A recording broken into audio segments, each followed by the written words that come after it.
तो जैसा कि हमने समझा था, लोन टू वैल्यू रेशियो क्या होता है। अगर 1 करोड़ की कोई प्रॉपर्टी बैंक में दे रहा है तो बैंक उसका 80% फंड करता है। लेकिन उस फंडिंग के पीछे मान लीजिए 100 रुपये की कोलेट्रल दी और बैंक आपको 80% फंड कर रहा है, तो ये जो 20% का मार्जिन है, that is called as equity contribution buffer. और इक्विटी बफर और कंट्रीब्यूशन बफर अलग अलग नाम से जाना जाता है। लाइक मार्जिन ऑफ सेफ्टी आपने पढ़ा होगा।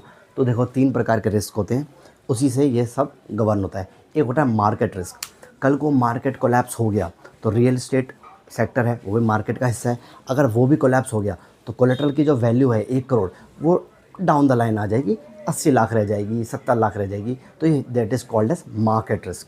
लिक्विडेशन रिस्क क्या होता है कि कल को हम in the case of fraud और एनपीए, बोरोवर फ्रॉड हो गया, एनपीए हो गया, तो जब हम कोलेट्रल को बेचने जाएंगे, लिक्विडेट करने जाएंगे, तो जब जो रिस्क अराइज होगा that is called as liquidation. यानी ओए तुझे प्रॉपर्टी चाहिए नहीं वाली, तो ऑक्शन पे जब प्रॉपर्टी बेचने गए तो तब डिस्ट्रेस वैल्यू क्या होगी 80 लाख। लेकिन सामने वाला बंदा बोलेगा यार 80 लाख की प्रॉपर्टी है और अभी रियल एस्टेट के भाव गिर रहे हैं, तो एक काम करता हूँ इसको 10% डिस्काउंट में लेता हूँ। तो 80 लाख की प्रॉपर्टी भी 80 लाख की नहीं रहेगी, वो रहेगी 72 लाख की। क्यों? 10% डिस्काउंट आपने दे दिया।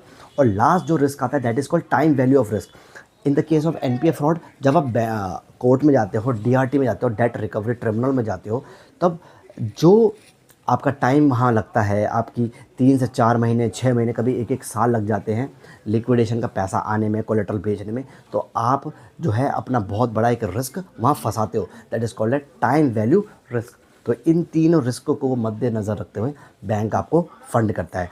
अब हम समझेंगे और भी केसेस में कैसे कैसे एलटीवी रेशियो निकलता है, रिटेल बैंकिंग में कितना होता है, कॉर्पोरेट बैंकिंग में कितना होता है, वो कल हम डिस्कस करेंगे। I hope you like this session. Thank you so much.